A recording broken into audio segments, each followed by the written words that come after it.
चटपट और मसाला से भरपूर आ गई है लेके आप सबकी चहेती अंतरा सिंह प्रियंका। जी हाँ, अंतरा सिंह प्रियंका का बोल बम गीत आने वाला है कल, तो आप लोग भी इस गाने को ढेर सारा प्यार दीजिए और इस गाने का नाम हम आपको बताएंगे ज़रूर।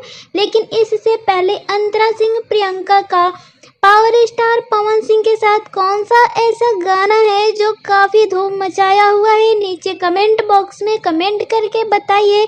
और ये भी बताइए कि शिल्पी राज और अंतरा सिंह प्रियंका में कौन सबसे खूबसूरत गाती है। और इस वीडियो में हम जो बात करने वाले हैं वो अंतरा सिंह प्रियंका का नया गाना कल रिलीज होने वाला है, उसके बारे में बात करेंगे। तो इस गाने का नाम है जय जय बाबा धाम। इसमें अपनी सुंदर आवाज़ दी है अंतरा सिंह प्रियंका और इसके गीत लिखे हैं नटवर नागर, संगीत है रोशन सिंह का। तो आप लोग इस गाने को ज़रूर सुनिए। ये गाना ASP म्यूजिक से रिलीज होने वाला है। और ये भी बताइए कि इसका पोस्टर कैसा बना है।